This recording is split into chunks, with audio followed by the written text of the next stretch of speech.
եթե մենք ոչ մի քան չարեցինք, գոնե մեր խղճի առաջ հանգիստ լինելու համար,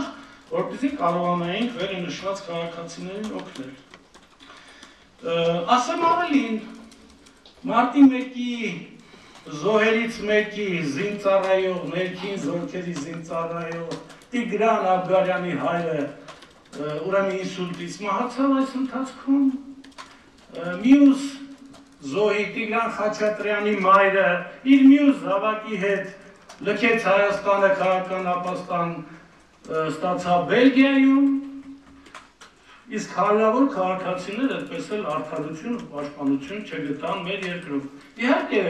կարևոր է գազի գինը, կարևոր է, որ նայրիտը չթալանեն, կարևոր է, որ աշխատատեղեր լինեն, բայց այս ժողովրդի մեծ մասը, պարոն Աբրամյան, մեր երկրից գնում է ոչ թե տնտեսական կամ նյութական պայմաններից դրդված, այլ ես կարծում եմ մեծամասնությունը հեռանում է հայրենիքից, որովհետև այստեղ ինքը պաշտպանված չէ,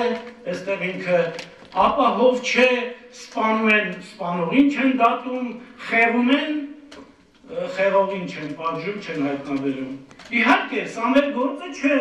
սա ազգային ժողովի անմիջական պարտականությունների մեջ չի մտնում։ Այս ընթացքում անցած հանձնաժողովի նախագիծը մերժելուց ի վեր ունենք նոր հատուկ քննչական ծառայության պետ, մոտ 1 տարի, 5-6 ամիս ունենք նոր գլխավոր դատախազ, բայց մարտի 1-ի գործը այդպես էլ տեղից չի շարժվում եւ մենք որևէ տեղեկատվություն չունենք, ես ձեզ փոխանցում եմ նաեւ տուժողների իրավահաջորդների տեղեկատվությունը, նրանք եւս որևէ ինֆորմացիա տեղեկատվություն չունեն, որ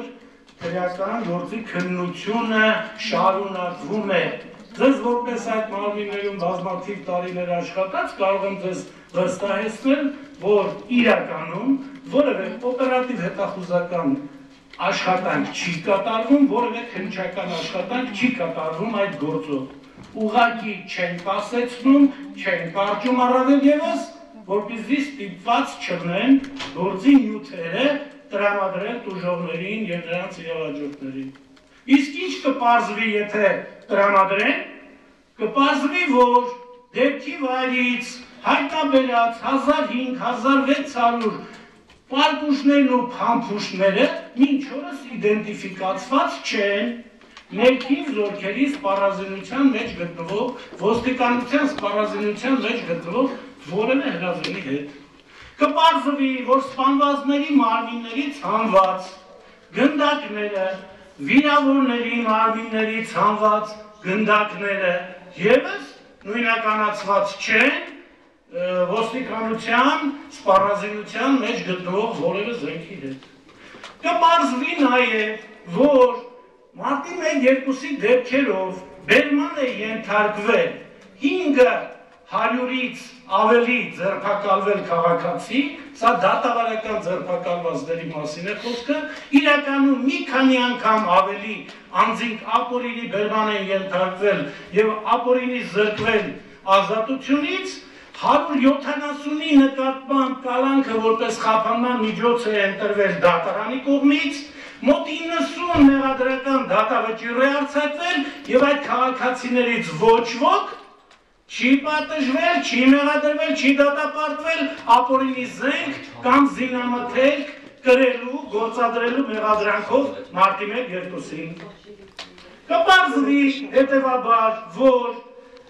մինչև օրս այն անձինք կամ կառույցները, որոնք մասնակցել են մարտի 1-ի այդ իրադարձություններից, որոնց կրակոցներից զոհվել են առնվազն 10 քաղաքացի, խեղվել մի քանի հարյուրը, այդվում նաև զինծառայողներ, այդվում նաև ոստիկանության աշխատակիցներ, մինչև հիմա պարզված չէ։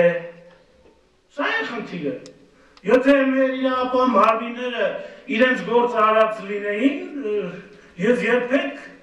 գիտեք, ես ասելու համար ոչինչ չեմ ասում, ես երբեք չէի բարձրանա այս ամբիոն և երկրորդ անգամ նույն հարցը չէի բարձրացնի։ Ակնհայտ է, որ այս գործի բացահայտումը, եթե ինձ թույլ տրվի ասել, այսպես ոչ թե պրոֆեսիոնալիզմի պակասի, համապատասխան քննչական եւ օպերատիվ հետախուզական կադրեր չունենալու կամ թերի մասնագիտական պատրաստվածության եւ այլի արդյունք է, այլ ուղղակի այս գործը, այսպես ասենք, տաբուի տակ է դրված,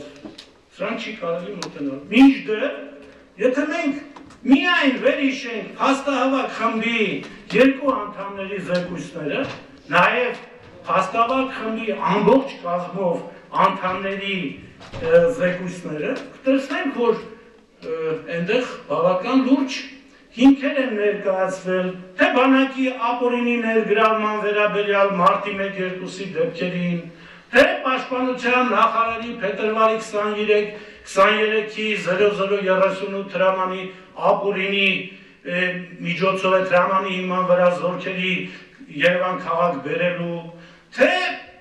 այլ ապօրինի զինված միավորումների մասնակցության վերաբերյալ փաստեր են ներկայացվել, հազարավոր այսպիսի խնդիրներ են ներկայացվել, որոնք ես վստահ եմ, որ նախաքննության ընթացքում ուրեմն որևէ լուրջ քննության առարկա չեն դարձել։